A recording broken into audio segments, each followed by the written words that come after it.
What if your peaceful dream home turned into ground zero for the loudest war on privilege your city has ever seen?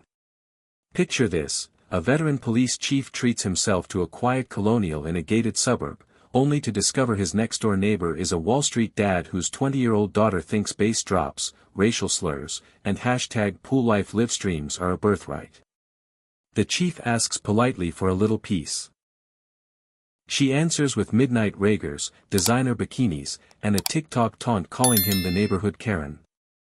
But patience has a breaking point, and when the badge finally comes off the wall, fines rain down like confetti, an HOA revolt explodes, and a mysterious subwoofer bandit tries to sabotage the very idea of courtesy. What follows is part detective thriller, part social experiment, and 100% proof that consequences can be measured in decibels, and redemption in decency. Want to know how a spoiled party princess became the city's first quiet action czar? How a burn shed, an SEC scandal, and a hurricane named Karen forged the tightest community in the county. Buckle up. Where are you watching from? Drop your city, or your couch coordinates, in the comments, smash that like button, share the drama, and hit subscribe, then ring the bell so you don't miss the next real-life plot twist. I'd spent 23 years chasing gunshots and sirens, so when the city council handed me the chief's badge, I gave myself a quieter reward, a colonial on Sycamore Court, just inside the gates of Riverside Heights. The HOA brochure boasted mature oaks, pristine lawns, and neighborly respect. Perfect, I thought, a place where the only loud reports would be woodpeckers in spring. For 2 blissful weeks the promise held. I grilled steaks, waved at joggers, and let the stillness rinse the city noise from my ears. Then the Tesla rolled in. Metallic blue, spotless, gleaming like new money. Out stepped Richard Henderson, a finance exec whose handshake lasted exactly long enough to assess my watch brand. Trailing him came Carol, all pearls and polite chill, her smile the temperature of an ice-dispensing fridge. And finally their home for the summer daughter, Madison. Designer sunglasses, phone in selfie mode, attitude pre-installed. They seemed pleasant enough at first meet and greet, a few practiced, so happy to join the community, lines, a casserole delivered by Carol, store-bought, still in the grocer's plastic, and promises to attend the next HOA picnic. But on night 3, bass rumbled through my living room walls, Madison's playlist, loud enough to startle birds and dogs for 3 blocks. I let it go, everyone deserves a moving-in celebration. The next disturbance wasn't volume, it was venom. While tending tomato seedlings at dusk, I caught voices over the back fence. Madison, laughing with 2 sorority friends, dropped her guard the moment she thought no grown-ups were listening. Can you believe they let that guy into this neighborhood? Property values, people. Glass-breaking laughter followed. One friend ventured, maybe he's, like, the gardener. A second voice chimed, isn't that cute, lawns need love too. My jaw clenched. They didn't know the guy was the city's new police chief. More importantly, they didn't care. When nobody important was watching, manners evaporated, and the real character leaked out like chlorine from a cracked pool filter. I logged incident number 1 in a pocket notebook, date, time, exact wording. Not anger, evidence. Experience had taught me that neighbors rarely implode overnight, they unravel thread by thread until the whole street's peace is strangled. Better to keep receipts. 5 days later the HOA email list lit up with complaints, Henderson vehicles blocking mailboxes, Madison's friends parking across driveways, music thumping past midnight. Richard replied with hollow apologies, "We'll certainly be more considerate," yet the next evening another pop-up party flared. The pattern was clear, privilege extended, courtesy withheld. Still, I waited. A chief can cite ordinances in his sleep, but patience sometimes teaches faster than punishment. So I watered tomatoes, waved to Mrs. Patterson across the way, and let Madison believe her kingdom was secure. Only one person knew the storm gathering behind my calm veneer, me. And when it broke, the word Karen would lose its power to intimidate, because facts, fines, and firm boundaries speak louder than entitled laughter. June's first heat wave hit Riverside Heights like a damp quilt, and Madison Henderson greeted it with her own brand of hospitality. A thunderclap of bass that rattled the leaded glass of my study. Two inflatable unicorns surfaced above the privacy fence as if scouting the neighborhood for dull-witted prey. By 2 p.m. the Henderson pool was frothing with college bodies, red Solo cups, and shrieks that could peel lacquer off porch swings. I checked my watch, Wednesday. Most residents were at work, or trying to be, judging by the HOA email thread already pinging complaints. I stepped onto my deck, hands in plain sight, badge still inside the house. "Afternoon, folks," I called over the fence. "Any chance you can dial it down a notch?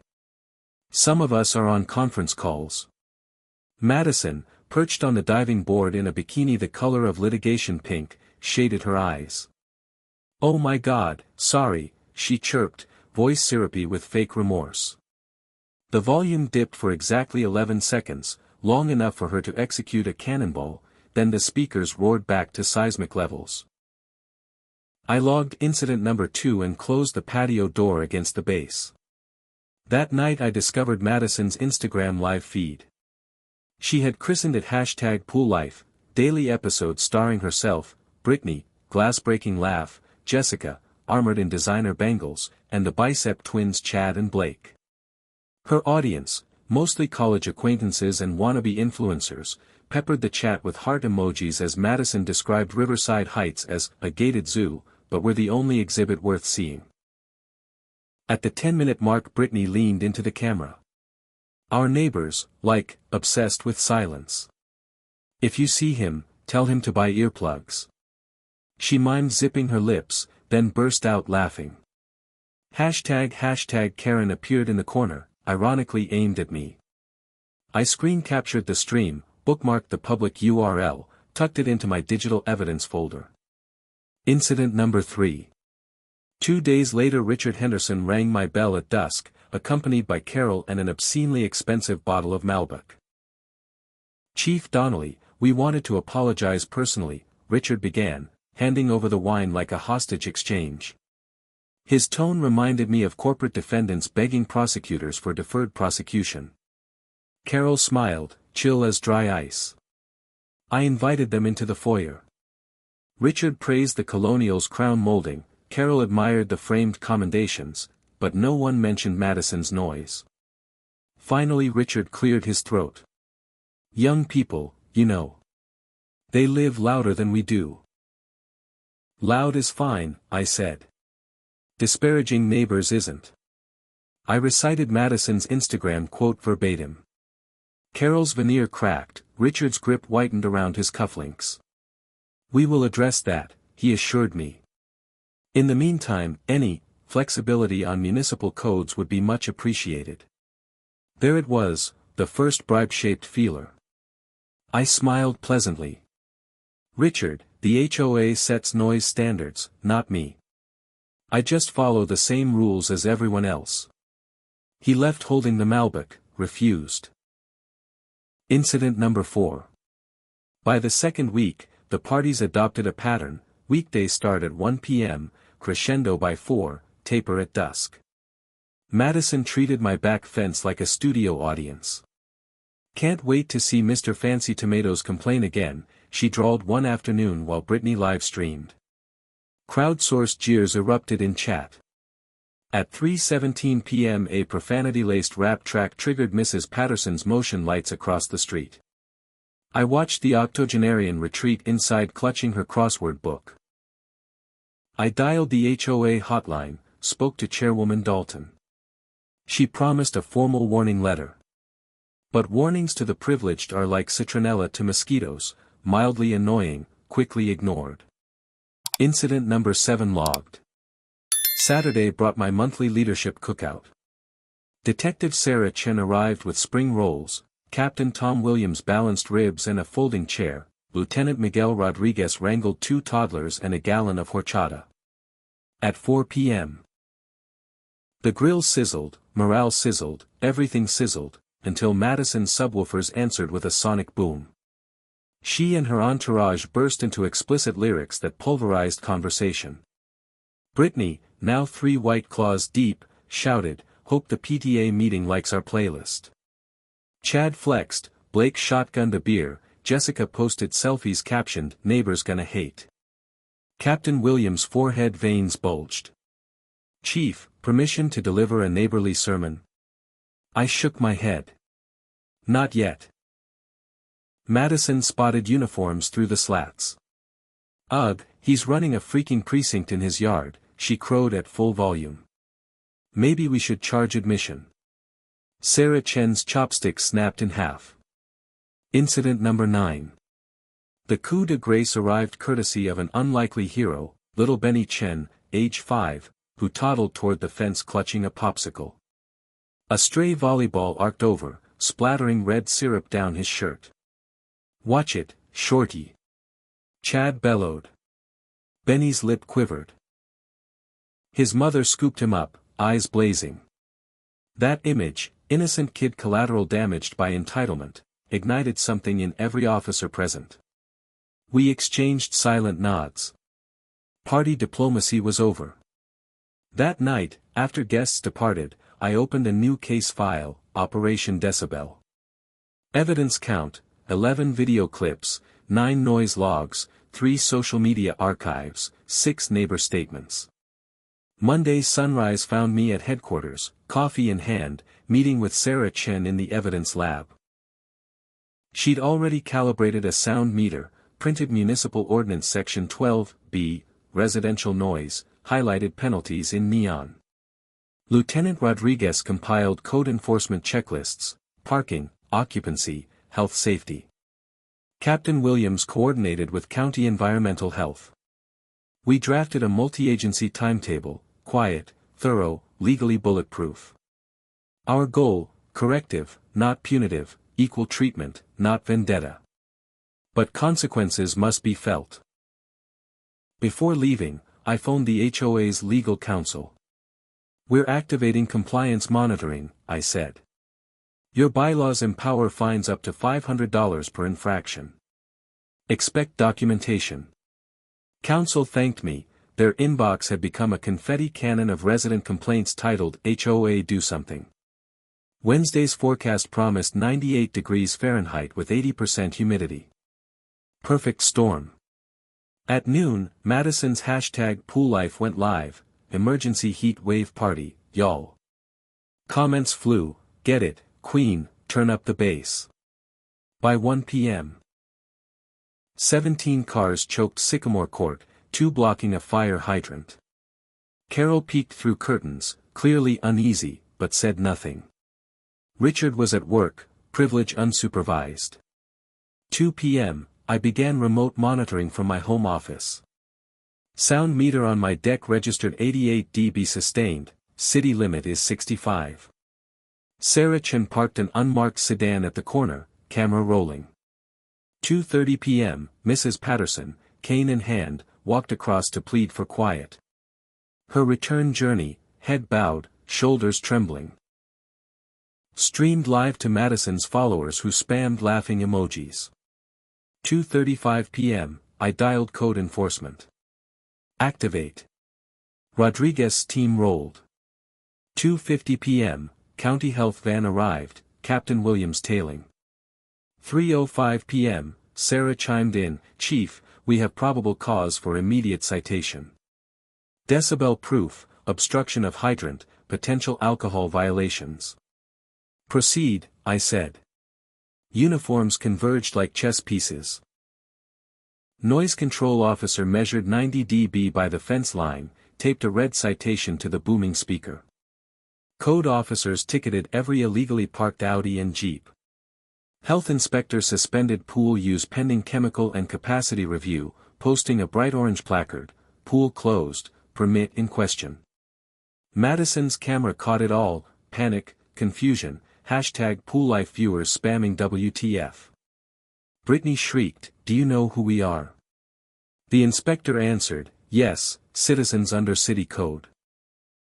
Chad tried flex intimidation, Captain Williams, 6'4", 240, counterflexed with a regulation binder. Chad retreated. Carol rushed outside, robe flapping. "Officer, surely we can discuss." Sarah handed her a folder, 12 prior complaints, video links, fine totals. Neighbors applauded from porches. 3:45 p.m., speakers silent, pool drained of revelers, citations signed. Madison stared across the water at me, new emotion on her face, consequence. Twilight found Richard's Tesla screeching into the driveway. He sprinted inside, muffled shouts leaked through open windows. Later, he emerged and crossed to my walk, shoulders sagging. "Chief, may we talk?" We sat on my porch glider. Cicadas buzzed, the street smelled of chlorinated defeat. Richard sighed. $8,000 in fines. Pool shut down. Madison's crying. "Is there any compromise?" "Compromise ended when respect did," I said. I slid over the printout of Madison's live stream transcripts. Racist slurs, ageist jabs, #Karen hashtags. Richard's eyes widened. "I didn't raise her to, you raised her somewhere," I replied. "The question is, where do you raise her now?" He left speechless. Night deepened. I watered the tomatoes. Across the street Madison watched from behind curtains, face pale beneath ring-light makeup. The HOA e-blast hit inboxes across Riverside Heights, noise ordinance enforcement successful. Please review community guidelines. I closed my notebook, incident number 12 concluded. But the story wasn't over. Madison's apology, real or staged, would be the true metric. Richmond's next council vote on police funding would test Chad's father's humility. And Riverside Heights residents would learn whether quiet came from fear or newfound respect. I exhaled into the warm night, satisfied the law had spoken with clarity, not rage. Next step, nurture growth, not grudges. But if growth failed, the ordinance book remained on my shelf, ready. The pool was dark, the street calm, and somewhere beyond the oaks a lonely inflatable unicorn deflated, hissing softly, like entitlement losing air. The Henderson lights burned until nearly dawn, flickering silhouettes of accusation and counter-accusation across their tasteful plantation shutters. From my porch I could hear fragments. Richard's baritone sputtering about reputational damage, Carol's icy soprano warning that country club committees talk, and Madison's tear-choked defense, equal parts apology and denial. I didn't savor their turmoil, but I didn't pity it either. Accountability, I'd written in my notebook, means experiencing the weight of choices. The fines, $873.50 to be exact, had done what polite requests never could, cracked the marble facade of entitlement just wide enough for reality to seep in. Inside my own colonial I reviewed the multi-agency report. Sarah Chen's decibel log, Miguel Rodriguez's parking matrix, Captain Williams's pool safety photos, each document neat, irrefutable, above challenge. Everything I'd promised Richard when he begged for flexibility. At 3:12 a.m. I closed the file and whispered a silent prayer, for Madison's potential redemption and for the neighborhood's fragile peace. Riverside Heights woke to a citywide push alert. Wealthy family fined for raucous pool life parties, police chief next door cites equal application of the law. The local station paired the headline with Madison's own Instagram clip, her dismissive, by earplugs, taunt. Crazy fast editing cut to a county health officer slapping the orange pool closed placard onto the Henderson gate. Within hours #PoolLife trended, first regionally, then nationally as bigger outlets devoured the irony. Spoiled daughter, powerful dad, clueless elitism, righteous police chief. Memes sprouted like dandelions. The most viral showed an inflatable unicorn deflating under the words, privilege when consequences arrive. Richard tried suppression, threatened lawsuits against the channel, demanded takedowns of user memes, but digital wildfire laughs at cease and desist letters. PR consultants advised radio silence. Carol insisted on a carefully worded statement, but no phrasing could erase video receipts. Wednesday afternoon, a silver Lincoln with Alabama plates rolled up to the Henderson curb. Out stepped Eleanor Nell Henderson, Richard's widowed mother and, by all accounts, the family's moral compass. Neighbors watched from behind curtains as Nell marched inside like a drill sergeant in orthopedic shoes. 20 minutes later Madison fled to the porch, phone glued to her ear, crying actual tears this time. She paced the driveway, piecing together phrases that drifted my way on humid air. I know, Grandma, yes, I said those things. No, I'm not proud, the chief. He's actually been. When she noticed me watering tomatoes she froze, then, awkwardly, raised a hand in half-wave. I nodded, no smile, and returned to my vines. Small gestures, a ceasefire perhaps, but not yet a treaty. Thursday brought a separate reckoning. Detective Chen's background dig, filed quietly with federal partners, nudged an open SEC inquiry about Richard's firm. Mid-morning black sedans pulled into downtown headquarters of Henderson Strategic Capital. Agents emerged with boxes. CNBC flashed footage by noon. Finance exec already in suburban controversy faces federal scrutiny for creative accounting. Riverside Heights email threads ignited. Homeowners fretted over property values for real this time.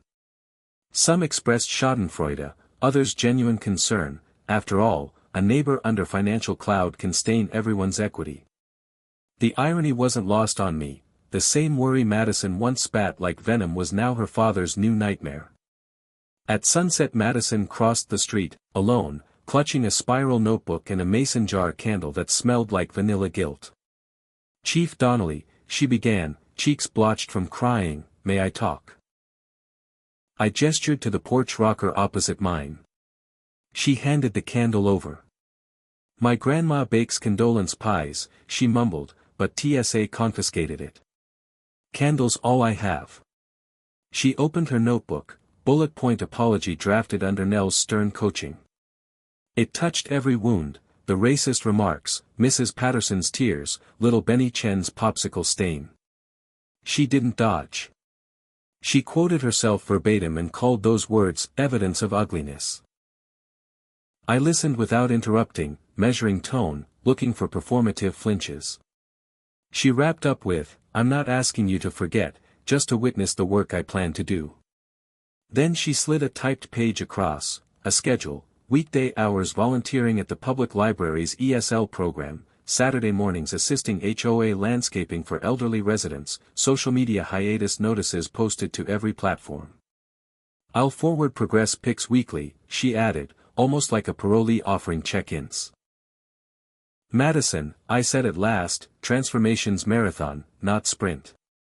Instagram can't track sincerity. She nodded. That's why I also deleted the apps off my phone. She held up the device, blank icon grid as proof. Perhaps the candle's fragrance softened me, but I believed a seed of humility had been planted. Still, seeds need watering. I'll accept your plan, I said, but the community decides if it sticks. Her relief broke in a sob. She left quickly, candle glow fading down the walk. Saturday morning, an emergency HOA meeting convened in the cul-de-sac, folding chairs, pitchers of lemonade, tension thick as midsummer haze. Chairwoman Dalton opened the floor for discussion on residential harmony after recent events. Carol spoke first, reading a prepared apology dotted with legalese, unintentional oversights, temporary lapses in judgment. Neighbors shifted uncomfortably, regret scripted is regret suspect. Then Madison rose, no notes, voice shaking. She repeated her confession, but added a twist, I volunteer to chair the new Community Courtesy Committee, an accountability group for noise, parking, inclusivity. Gasps of disbelief, cautious whispers. HOA bylaws allowed such committees, though no resident under 30 had ever proposed one. Mrs. Patterson, cane steady, cleared her throat. I second the nomination, she announced. Eyes widened. The motion passed 14-3. I watched Madison's shoulders square under the weight of unexpected trust. Part of me admired the audacity, part worried about backlash if she failed. True to her word, Madison emailed weekly graphs, decibel averages, parking violation counts, attendance logs for the courtesy committee's Saturday, quiet hour, patrols. She posted lawn signs reminding residents, be a neighbor, not a nuisance, 10 p.m. to 7 a.m. She convinced Blake to design a decibel meter app showing when backyard speakers breach limits. Brittany and Jessica unsubscribed from her life, Chad ghosted. Blake, surprisingly, resurfaced as volunteer tech support. Turns out coding decibel apps impressed venture capital interns more than keg stands. But not everything went smoothly. A subset of residents, mostly older money, grumbled that Madison's campaign smelled like PR theater. They circulated anonymous flyers, "Don't let a fox guard the henhouse." During one courtesy committee walkthrough, Madison found her signs defaced with "Karen" graffiti. She reported it, replaced the sign, then made not a single complaint on Instagram. Small victory. While Madison slogged through civic penance, Richard's world unraveled. Federal subpoenas uncovered expense reports labeled consulting dinners, but flagged as potential pay-to-play bribes. His firm's board placed him on administrative leave. At the country club, whispers turned to open snubs, golf partners cancelled, gala invitations rescinded. One humid night Richard knocked on my door, eyes bloodshot, "Ty Askew." "Chief," he croaked, "how do you stand in a storm this long?" I offered black coffee. He slumped on my kitchen stool, hands trembling. "All my life I thought money insulated me. Now every dollar looks like evidence." I didn't gloat. Instead I quoted the line he'd once used, "Young people will be young people." Then added, "Consequences aren't ageist, or classist." He managed a sad laugh. Touché. He left nursing coffee and humility. August brought budget season. The city needed to approve funding for a mental health corresponder unit, my flagship initiative. I anticipated pushback from Councilman Morrison, Chad's father, who previously signaled defunding threats. On hearing of the special session, Madison requested to speak during public comment. I warned that council chambers devour the unprepared. She insisted. The night of the vote, chambers overflowed. Madison stepped to the podium, face pale but composed. She told her story, how arrogance found its match in lawful accountability. How the new courtesy committee reduced neighborhood complaints by 65%. How the presence of responsive law enforcement balanced enforcement with education. Then she pivoted. If a corresponder team pairs mental health professionals with officers, maybe fewer teens like me will treat the badge as enemy and more as guidance. Murmurs ran through the audience. Councilman Morrison squirmed, public opinion had shifted. When the vote was called, funding passed 7-0. Morrison abstained, citing personal conflict. I caught Madison's eye from the gallery. She exhaled. One more brick removed from her towering guilt. Every second Sunday, Nell hosted porch-side Bible study, open to any neighbor needing soulful maintenance. Madison became a regular, not for scripture's sake, though she listened, but to hear elderly perspectives on community. One session, Mrs. Chin joined, sharing stories of immigration, language barriers, and the sting of being judged before speaking. Madison listened, pen scribbling questions. Afterward she asked if the ESL program could add a neighborhood walk and talk component. Learners practice English while touring Riverside Heights Gardens. Mrs. Chin smiled, collaboration began. Word spread. The HOA newsletter splashed photos of multi-generational strolls, Nell's wide-brim hat beside Somali newcomer Amina's hijab, Madison pushing Mrs. Patterson's gardening cart. My inbox filled with messages, "Chief, whatever you threatened her with, keep threatening." I replied, "No threat. She's doing the work." Carol, once queen of polite chill, experienced a subtler transformation. Library volunteers whispered of a tall blonde reshelving children's books, learning patrons' names, refusing photo ops. She invited Mrs. Chen to co-host a multicultural story hour. The event drew record attendance. One evening Carol stopped me during a mailbox stroll. "Chief," she said, eyes glistening, "I judged you by your lawn height and not your humanity. Thank you for not judging me back." She handed me a loaf of homemade zucchini bread, no grocery label in sight. Progress smelled of cinnamon. September, SEC hearings downtown. Madison insisted on accompanying her father for moral support. Richard testified, admitting overzealous revenue projections, but denying intent to defraud.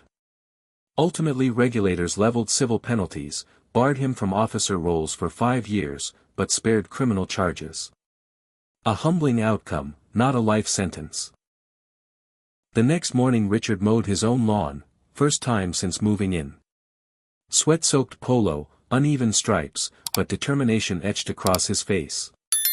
Afterward he joined our neighborhood trash pick walk, grabbing a fluorescent vest without comment. October's block party arrived with crisp air and smoky barbecue. The courtesy committee, now 15 members strong, coordinated permits, playlists under 65 dB, and a shuttle service to keep streets clear. Madison worked the welcome table, handing out reusable water bottles stamped "Respect to Volume." Near dusk, Mrs. Patterson tapped a spoon against her teacup. "I'd like to propose a toast," she declared. Silence fell. "To Chief Donnelly for reminding us laws are only as strong as the people who honor them." Applause. Then she turned to Madison. "And to the young woman who showed it's never too late to become a good neighbor." Tears shimmered in Madison's eyes. Brittany, passing by on social media doomscroll, glanced up, caught the scene, and, perhaps sensing a trend she couldn't monetize, offered a tentative thumbs up before wandering off. True redemption demands a private test. It came on a stormy November night when a group of visiting frat brothers, friends of Blake, decided Riverside Heights looked like easy territory for midnight mischief. They hauled a keg into the Henderson yard, fired up speakers, and dared Madison to reclaim her #PoolLife crown. But the pool remained closed, and Madison had long traded tiaras for humility. She confronted them alone, volume down, keg out, or I call Chief Donnelly and the courtesy committee. They laughed, until she began live streaming, camera fixed on their faces, narrating municipal codes. The frat brothers retreated under jeers from Madison's new online audience. Fans of redemption arcs, not decadence. She posted a final clip, "Growth means turning temptation into testimony. No hashtags needed." By December Riverside Heights resembled the brochure I'd once believed, oaks whispering, lawns pristine, but now deeper roots of community empathy. Complaint emails dropped to near zero, HOA meetings filled with planning committees instead of grievance tribunals. On the first snowfall I spotted Madison building a lopsided snowman beside Carol and Nell. Richard joined, eyes crinkling at the laugh he hadn't voiced in months. I snapped a photo, proof that neighborhoods, like people, can heal when rules are enforced and grace is allowed room to grow. Standing on my porch, I whispered gratitude, for consequences that educate, for elders who mentor, for young adults who choose better when shown a way, and yes, for the law that, when wielded with fairness, can transform a Karen headline into a community victory. I closed my notebook, drew a bold checkmark next to incident number 12. Case file complete, not because trouble would never return, but because Riverside Heights now had the tools, the will, and the newly minted courtesy committee to handle it without me. Chief Marcus Donnelly finally stepped inside to grill a steak, turn on a muted football game, and enjoy the quiet he'd earned, quiet built not on fear, but on shared respect. The first robins of March perched on Riverside Heights' wrought iron mailboxes as if inspecting their wintered humans for signs of improvement. They found plenty. My morning walk revealed trimmed hedges, freshly laid mulch, and, most gratifying, no neon pool floats rustling behind fences. At the Greenbelt Bulletin Board, Madison's courtesy committee agenda was thumbtacked beside HOA minutes, March 18, noise meter training refresher, Chad on Decibel app demo. March 25. Welcome wagon planning for new residents, Jessica compiling gift baskets. April 1st, curb appeal cleanup, Britney providing iced tea. Seeing Britney's name surprised me, the glass break laugher had ghosted the neighborhood after last summer's fiasco. I heard she transferred colleges, nursing a bruised ego and a shin tattoo that read, "No regrets," spelled exactly so. Madison, apparently, had convinced her old friend that rebranding from party queen to community helper was the new influencer wave. At dusk, Madison and her crew, down one Blake, now coding internships kept him remote, practiced welcome wagon lines on Mrs. Patterson's porch. Watching Madison rehearse polite pronunciation of "As-salamu alaikum" for a soon-arriving Somali family, I felt the world tilt 5 admiring degrees. Richard Henderson's SEC troubles hadn't vanished with winter. An April deposition loomed, fines were certain, maybe a suspended sentence if cooperation pleased auditors. He handled tension by jogging at 5 a.m., a new habit. One sunrise he slowed at my driveway. "Chief," he puffed, "any advice on facing a courtroom?" "Tell the truth, accept the consequences, build forward," I said, trimming rosebush canes. "Same lesson your daughter's living." He winced but nodded. Days later gossip sites reported Henderson's strategic capital would liquidate. Instead of rage, Richard showed relief. Clean slate beats dirty empire. He accepted a consultancy with a non-profit microlending group, salary modest, mission clear. Carol, once queen of polite freeze, said she preferred the new pay stub narrative, "Helps me sleep better than yacht catalogs." Saturday the 1st, Riverside Heights greeted its first immigrant family in years, Dr. Faisal Muhammad, wife Hawa, and their 3 soccer-obsessed kids. The courtesy committee executed a tactical charm offensive, Jessica's wicker basket bursting with library cards, bakery vouchers, and HOA bylaws translated by Google, some mistranslations, keep lawns below 8 inches, rendered as, tame ground hair by 8 camels, earned laughs. Britney's iced tea station with decaf options for the caffeine-averse. Chad demonstrating Decibel app boundaries, boasting, "We're the quietest cul-de-sac in the county." Dr. Muhammad beamed. In our last town, the only greeting was a letter about maintaining neighborhood character. This feels human. Madison caught my eye from across the lawn. "Progress," her smile said. 2 weeks later the experiment met its first crack. Britney, still adjusting to reformed life, posted a TikTok titled, "Bougie Rehab," turning a party pool into a puddle of virtue. Her voiceover teased neighbors who used to clutch pearls, but now, clutch recycling bins. The clip flirted with mockery, and commenters begged for old Britney chaos. The HOA inbox bloomed complaints. Madison reacted swiftly. 1. Met Britney at the pergola. 2. Explained how sarcasm undermined trust they'd built. 3. Invited her to record a follow-up video owning the stumble. Britney complied, deleted the clip, posted an apology remix with decibel meter overlay reading 45 dB, the new symbol of restraint. The apology outperformed the faux snark tenfold in views. Even trolls applauded authenticity. Lesson logged in committee minutes, every slip is content, choose the lesson over the laugh. The corresponder pilot Madison championed last autumn was now 6 months in. Data showed 22% drop in involuntary psychiatric holds, 15% reduction in unnecessary arrests. Council prepared to vote on expansion. Naturally, fiscal hawk Councilman Morrison, Chad's father, signaled cuts citing budget headwinds. At the public hearing, Madison presented slides, Blake remote visuals. She opened with a clip of her pool party chaos, decibels peaking at 90 dB, then cut to recent footage of neighborhood teenagers volunteering with ESL walkers, ambient sound 40 dB. She labeled the slide, "From Noise to Voice, What Support Systems Do." A standing room-only crowd, including Dr. Muhammad and Mrs. Patterson, cheered. Morrison wilted. Funding passed 6-1. I texted Madison a thumbs up. She replied with a gif of a unicorn inflating. University let out, Madison returned for June break, secured an internship at City Social Services. Day 1 she escorted caseworkers on home safety checks. Day 2 she processed intakes at the women's shelter. Day 3 she found Britney waiting outside with smoothies, and unsavory gossip.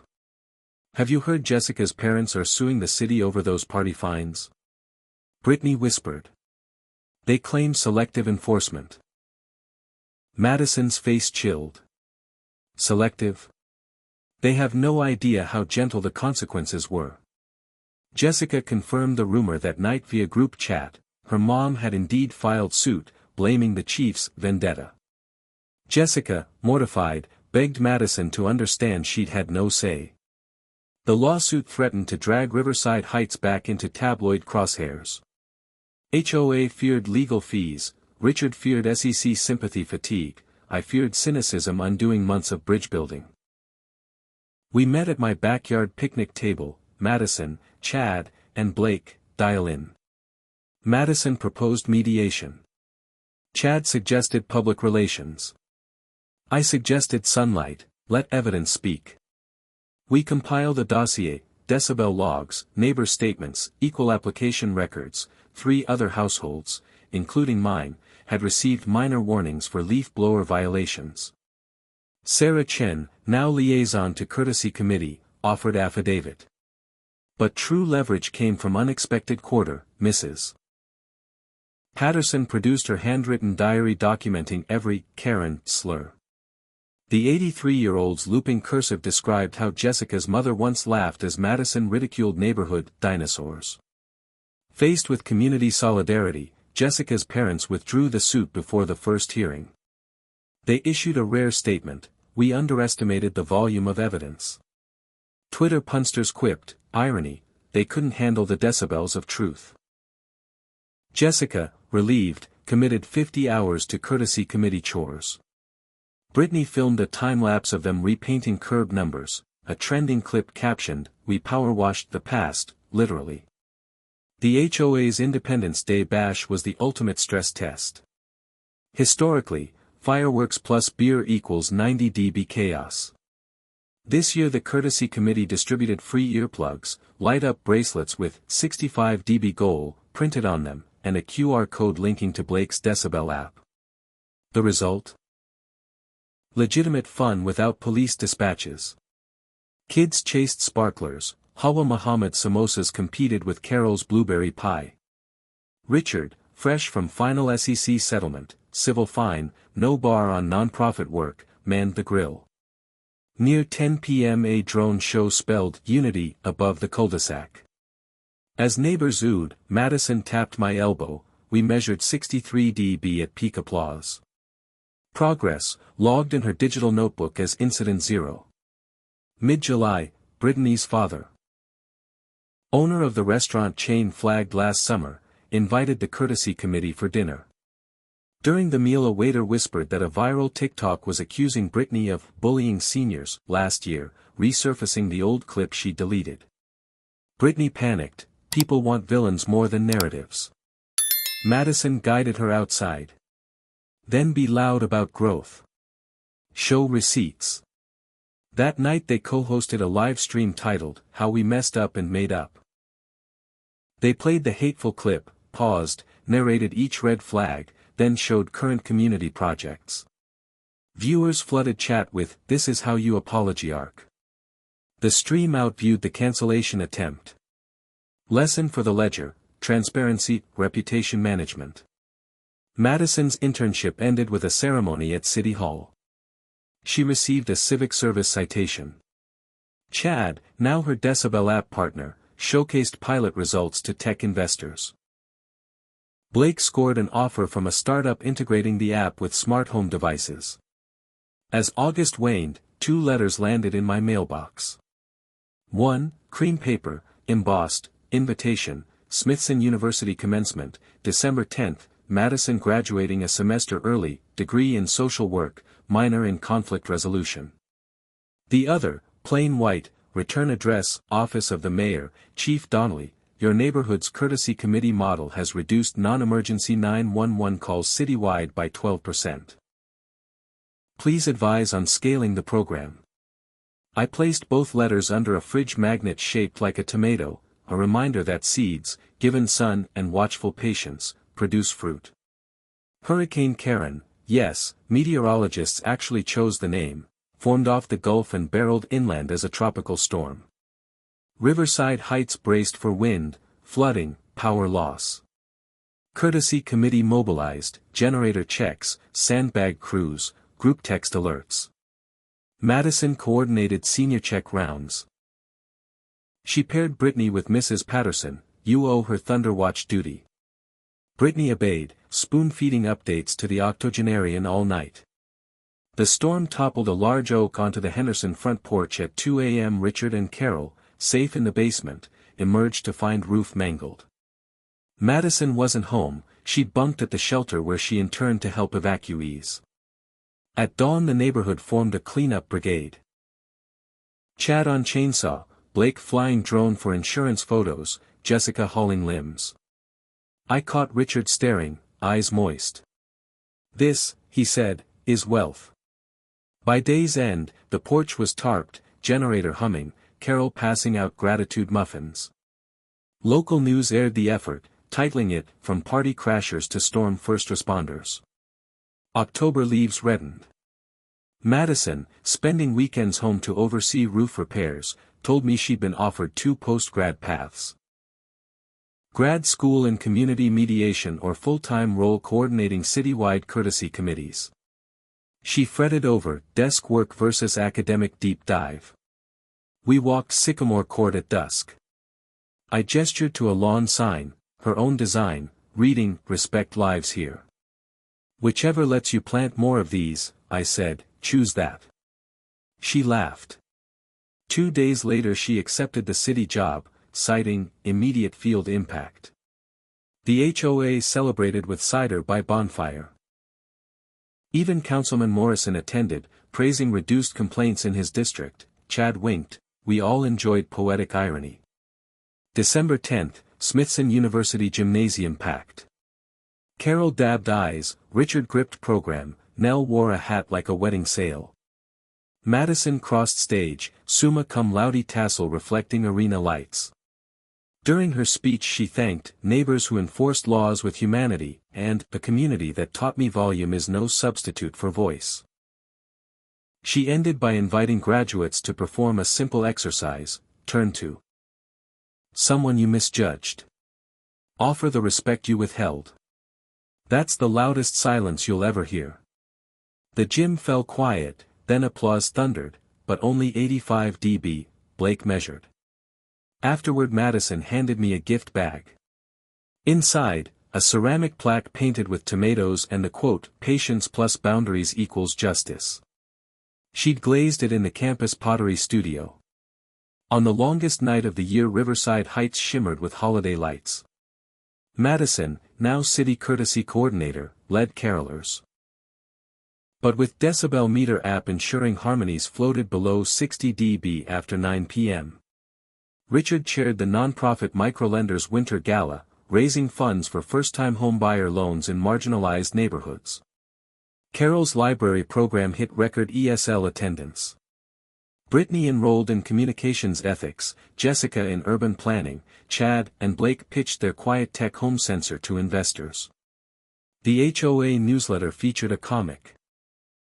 A giant inflatable unicorn patched with tape labeled accountability, floating serenely above neatly parked cars. Caption, Growth is the New Party. I pinned the comic to my office corkboard under the title, Closed Case. Because it was, not that conflict vanished, but Riverside Heights now possessed the antibodies, the committee, the culture, the lived example that no one's above a noise ordinance or beyond redemption. On my porch I sipped cocoa, watching snow dust Madison's reclaimed pool cover. In the hush I heard the faintest melody, carolers closing with Silent Night. I pulled out my phone, the decibel app read 38 dB. Perfect. I leaned back, content. I'd always imagined retirement as an escape from problems. Turns out the deeper satisfaction was watching problems transform into community solutions, one citation, one apology, one hard-earned habit at a time. And somewhere, a meteorologist named a new tropical storm, Brittany. I chuckled, confident Riverside Heights could weather that tempest too, decibel meters ready, courtesy committee on call, respect rooted deeper than any oak. January broke cold and glass clear, the sort of dawn that makes breath look like steam rising off history. I'd been wearing a badge since flip phones were cutting edge, now the mayor's office was hinting I should consider one last promotion. Assistant City Manager for Public Safety. More policy, less midnight calls, the mayor said. I countered, policy only matters if you've slept beside those flashing lights. Still, I mulled. Riverside Heights hummed smoothly now, perhaps it was time to trust the systems we'd built. I told myself I'd watch how the first quarter unfolded. If the neighborhood held, maybe I would climb one step higher, and leave the cul-de-sac in the hands of the people who had earned it. Opportunity, or omen. Arrived on a Tuesday in February. Madison, 8 weeks into her role as City Courtesy Coordinator, phoned at dawn. Chief, sorry, Marcus, she corrected herself, we've got a social media storm. Someone posted drone footage of Riverside Heights claiming the HOA is only quiet because police suppress loud minorities. The clip's labeled Karenville. It's trending. I watched the video, sped-up shots of tidy lawns, slow-mo of patrol cars, a caption that read, order or oppression. No context, just insinuation that silence equaled silencing. The uploader hid behind a burner account but hinted at an exposé Friday night. Madison sounded steady but tight. If this sticks, it unravels everything. Britt says we can't ignore the algorithm. I agree, I said. Let's answer transparency with transparency. By mid-morning Madison had convened her courtesy brain trust, Brittany on comms, Blake remote linking data, Jessica mapping stakeholder outreach, Chad running analytics. Richard volunteered legal review, Carol offered coffee and crumb cake. I attended as advisor, not commander. They produced 3 deliverables in 48 hours, interactive map of citywide noise citations for the past 2 years, proving Riverside Heights received no special favors, my own address had 2 leaf blower warnings.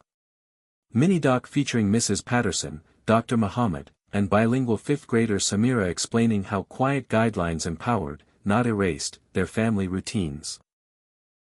Live town hall invitation to the anonymous poster, please bring your data. We'll bring ours. Brittany scheduled the stream for Friday, same hour as the threatened exposé. Beat them at their own appointment, she quipped. Council chambers filled with reporters, HOA members tuned in from sofas, trolls warmed up hashtags. Madison opened with decibel graphs, before versus after courtesy committee inception, complaints down, police dispatches down, 0 variance by race or income. Blake displayed code for the open-source Decibel app, free to any neighborhood. Then Madison stepped aside. Onto the dais rolled Mrs. Patterson, Kane traded for a mobility scooter with neon safety flag. She greeted viewers as, your resident dinosaur. Laughter cracked the tension. I like my evenings quiet, she said, so my heart can be loud with memories. She spoke of sharing stories with Samira's little brothers late into dusk because their bedtime no longer competes with bass drops. The anonymous critic never appeared. Midstream, Brittany's analytics flagged the burner account deactivated. Hashtags flipped, hashtag Karenville became hashtag CourtesyWorks. By 10 p.m. the town hall replay trended higher than the original clip. Crisis diffused, not by suppression, but by receipts. 3 weeks later Councilman Morrison, whose re-election bids once thrived on tough-on-noise rhetoric, requested a meeting with Madison and me. In his office he cleared his throat. My constituents want courtesy committees in every district, he admitted. They say Riverside Heights proved it. Madison slid across a starter kit binder, volunteer outlines, Decibel app download guide, sample HOA amendments. Morrison glanced at me. Looks like you'll be free for that promotion, Chief. Only if the system runs without me, I replied. April's first thunderstorm tested our confidence. Lightning struck Mr. Lundgren's woodworking shed, setting cedar shingles ablaze. Sirens cut the night, but before firefighters arrived, a human chain of neighbors, Madison, Brittany, Dr. Muhammad, even Chad in pajama pants, pulled hoses, passing water buckets like a bucket brigade reenactment. The fire was contained to the shed, the house survived. Afterward I asked Madison how she'd coordinated so fast. She tapped her phone, courtesy app push alert, outdoor hazard, 847 Riverside, bring buckets. Blake had coded it last month. It pinged 30 phones within 3 blocks. A city EMT, new to our calls, remarked, I thought HOAs just wrote nasty notes. Never seen one douse flames. Richard, hair-soaked, SEC settlement behind him, stood beside the smoldering rubble, expression soft. Quiet streets are nice, he said, but streets that run to help. That's community. May 1st the mayor's assistant slid an envelope across my desk, official offer for assistant city manager of public safety. Deadline to accept, June 1st. I took it home, tucked it behind the ceramic plaque Madison made. That night Nell Henderson phoned. Marcus, dear, sometimes growth means stepping away so others can grow taller. Nell always skipped small talk. Madison's ready, neighborhood's ready. Question is, are you ready to trust them? I lay awake picturing the burning shed and the bucket line. The answer felt less like certainty, more like faith. Memorial Day weekend, Blake walked across his tech school stage, Jessica announced grad school acceptance in urban planning, Brittany posted her final, Bougie Rehab episode, a reflective monologue filmed at the public library where she now managed children's programming. Madison hosted a bonfire send-off. We roasted marshmallows on the Henderson lawn, rebuilt porch looking better than pre-storm. Rickard insisted on paying Mrs. Patterson's carpenter grandson. Richard insisted on paying Mrs. Patterson's carpenter grandson. Rickard insisted on paying Mrs. Patterson's carpenter grandson. Chad demonstrated the courtesy app's newest update, decibel-triggered captions for the hearing impaired. Near midnight Madison clinked a root beer bottle. To the people who turned my worst summer into everyone's best comeback, she toasted. Cheers echoed, 62 dB at peak, Chad grinned. Chief, Madison said softly later, do you know something? What's that? I haven't heard anyone call me Karen in months. Titles fade, I said, track records stick. I signed the promotion papers on June 1st, effective July 15th. At the next HOA meeting I announced my transition. Gasps, then applause. Richard volunteered to chair safety liaison, Carol accepted vice chair of cultural events, Madison would keep steering courtesy citywide. The motion passed unanimously. On my final night as Riverside Heights resident chief, Madison left a wrapped package on my porch, a decibel meter with an engraved plate, silence measured, respect treasured. Beneath it, a photo of the first courtesy committee patrol, Madison in reflective vest, Brittany carrying iced tea, Chad wielding clipboard, Blake behind drone controls, Mrs. Patterson in Solaire scooter. As assistant city manager, my phone still buzzes, but now with budgets, not busts. Day 2, I received a courtesy copy of a code enforcement citation issued in another neighborhood. A high schooler had blasted music at 1 a.m. The officer attached a note, courtesy committee concept requested. Please advise. I forwarded it to Madison. 10 minutes later she replied with a digital welcome packet. I leaned back, smiling. Proof the seed had scattered beyond Sycamore Court. June 21st, the longest daylight of the year, found me visiting Riverside Heights purely as a neighbor. No clipboard, no jurisdiction, just folding chair and lemonade at the block's first quiet carnival, bounce house, monitored below 60 dB, silent disco headsets, a chalk art contest mapping, sound waves of kindness. Samira's siblings drew a tomato surrounded by headphones. They titled it Chief's Piece. At sundown, Madison dimmed lanterns and addressed the crowd. 2 years ago tonight, she said, this street shook from bass and arrogance. Now it beats with. She paused as Chad flashed the decibel readout on the rec center wall, 55 dB. Laughter rippled. With measured joy, she finished. As fireflies blinked above trimmed lawns, I realized Riverside Heights no longer leaned on my badge. The community policed itself with something stronger than citations, mutual investment. Neighbors packed up by 9 p.m., leaving sidewalks cleaner than before. I strolled home under oaks that once rustled misgivings but now whispered confidence. The new roll awaited tomorrow, but tonight I sat on my porch, meter on the rail, listening.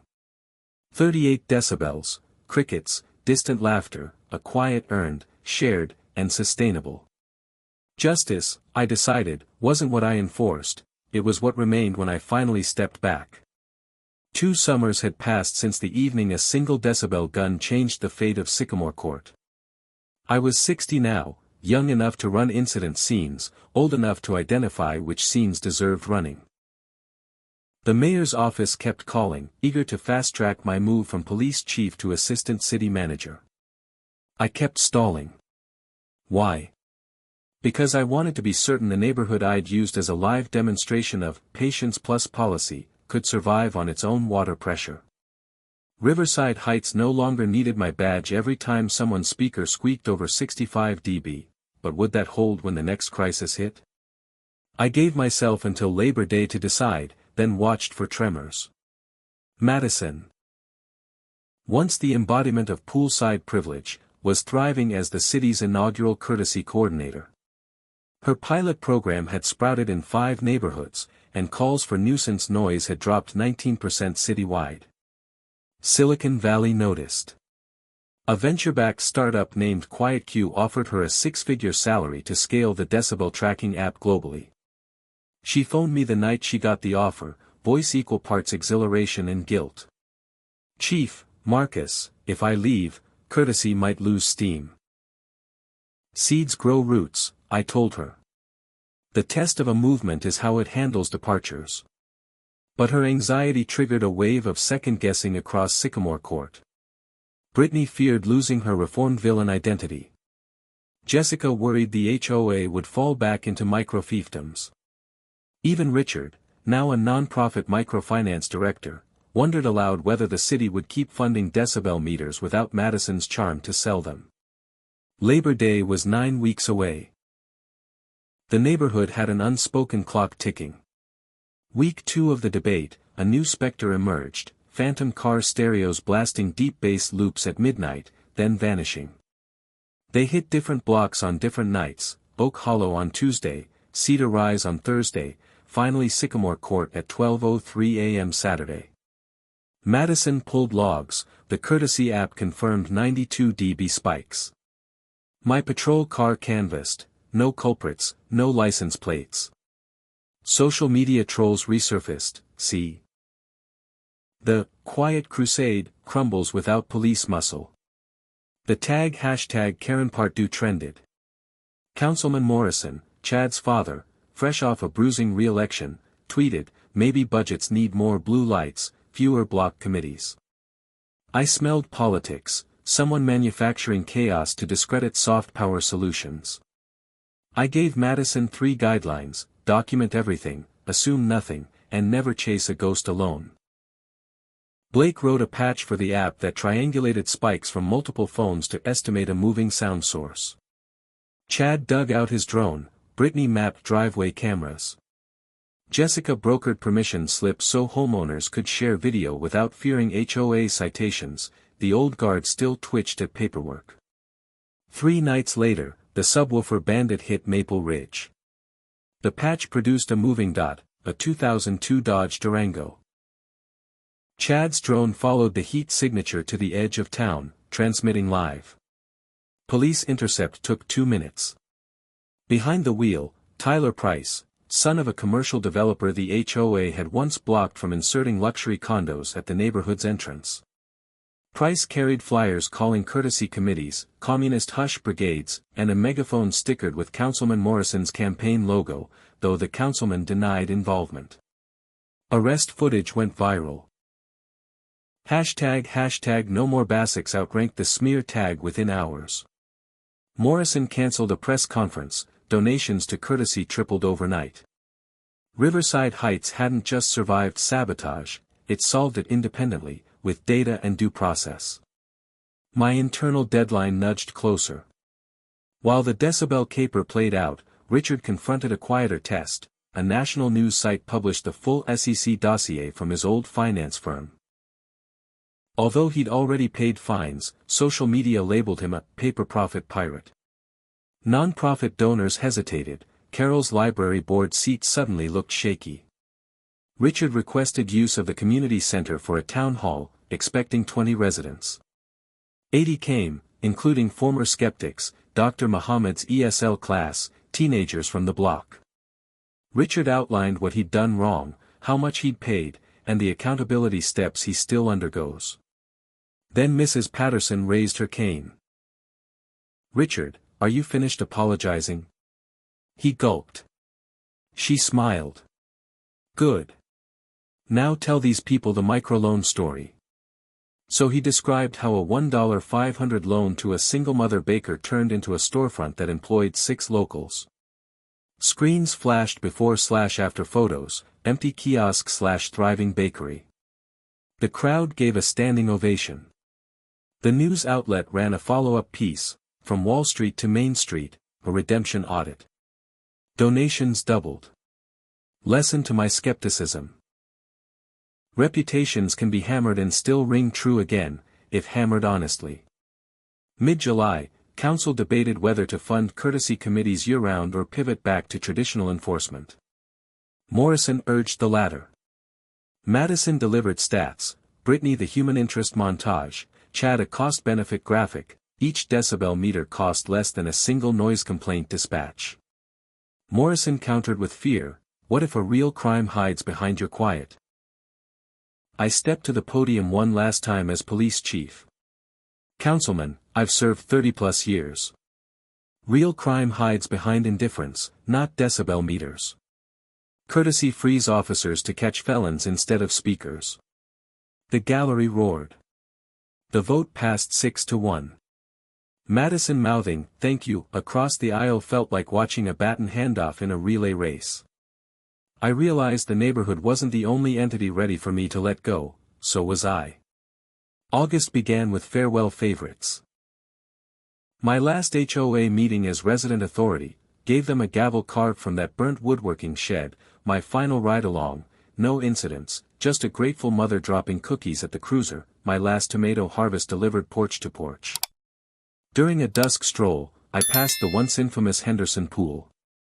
No neon floats, just Carol reading under string lights while soft jazz trickled through waterproof speakers at 48 dB. She waved me over, raised a glass of iced tea. "Here's to quiet earned," she said. I toasted with water from my exercise bottle and knew the baton was safe. Labor Day arrived. I signed the acceptance letter for assistant city manager, effective October 1st. The same morning, a group bike ride rolled through Sycamore Court, kids, seniors, immigrants, and yes, the Reformed Party crew. They wore sashes reading, Courtesy 5K, proceeds for shelter soundproofing. At the front rode Madison, ringing a bell instead of blasting a speaker. Behind her, Brittany balanced water bottles, Jessica flagged potholes for public works, Chad live-streamed the route with live decibel overlay, Blake, remote, sent congratulatory emojis every mile. Mrs. Patterson scooted aside to hand me a sash. No badge required for this patrol. I joined the tail, pedaling slowly, head filled with the kind of hush that hums louder than chaos. We finished the loop at the community center, 59 dB of applause waiting. 1 decibel shy of the courtesy limit, a deliberate in-joke. Madison handed me a plaque, Chief Emeritus of Quiet Revolutions. Under that, the names of every volunteer since the program began. October 1st, my first day at City Hall. At 7 a.m. I drove out of Riverside Heights wearing a new ID badge but no sidearm. A half-mile from the cul-de-sac I pulled over, turned off the engine, and listened. The phone app read 36 dB, wind and trees, distant lawn mower, maybe a jay scolding a squirrel. I texted Madison, sound check good. Keep it that way. She sent back a selfie planting a red maple in the community garden, symbol that one day her shade would fall where the pool parties once echoed. At 8 a.m. I took my seat in a taller building overlooking more streets than I could walk. My mission had expanded, but the blueprint was familiar: patient boundaries, documented evidence, room for redemption. Chief Marcus Donnelly was now Administrator Donnelly, but every evening I still slipped on running shoes, jogged past sycamores, and admired the steady wattage of porch lights that once flickered with suspicion but now flickered with new recipes, toddler stories, and multilingual hellos. Riverside Heights had become proof of concept. My job now was to scale proof into policy, courtesy into culture, even for neighborhoods that still thought Karen jokes solved problems. Sometimes, after sunset, I'll hear a faint bass thump from a distant block, someone testing limits, someone like the girl Madison used to be. I smile, check the meter, and trust that somewhere a newly planted committee is logging the incident and inviting the offender to tomorrow's cleanup. Not revenge. Not even punishment. Just consequences composed at 65 decibels or less, loud enough to hear, quiet enough to learn. And loud enough to let me finally rest. Respect that is enforced with patience, accountability that arrives without malice, and community that blooms only when every neighbor sees himself in the other. Those are the intertwined lessons Riverside Heights finally learned, and they translate perfectly to anyone who has ever shared a hallway, a sidewalk, or even a family table. First, rules and courtesies are not petty restrictions. They are the quiet scaffolding that lets each of us sleep safely at night and dream boldly by day, so ignoring them for our own convenience eventually silences someone else's peace. Second, evidence, whether a simple logbook, a phone video, or an honest confession, outweighs gossip every time, proving that meticulous truth-telling remains the strongest disinfectant in an age of viral rumors. Third, no badge, bank balance, or birthright exempts any person from consequences. Privilege without humility merely defers the bill until interest compounds in public embarrassment or legal fees. Fourth, redemption is real but never instant. It is stitched from repeated small choices: returning the noise meter below 65 dB, mowing an elderly neighbor's lawn, or rewriting a careless online post, until the fabric of one's reputation is rewoven stronger than before. Fifth, leadership that marries firmness with empathy spreads farther than patrol cars or citations ever could. When a community sees authority modeling fairness rather than force, citizens volunteer to enforce decency themselves, freeing professionals to tackle deeper crises. Sixth, data and technology become guardians only when guided by human values. An app that triangulates nuisance base or a drone that maps parking violations matters less for its code than for the shared belief that everyone deserves quiet nights and safe streets. Finally, the loudest victories are often measured in silence. No sirens at midnight, no hateful hashtags trending, no elderly resident afraid to step outside, because those absences signal the presence of dignity. Apply these lessons and any block, book club, or workplace can transform from cliques and clamor into a choir of intentional courtesy. Carry them into family life and you'll find apologies shorter, gratitude longer, and mutual trust sturdier than weather-aged fences. If this story and its hard-won wisdom resonate with you, if you, too, believe that patience plus boundaries equals justice, show your support by liking this video, subscribing to the channel, and ringing that bell so our next chapter on everyday heroism finds you the moment it drops.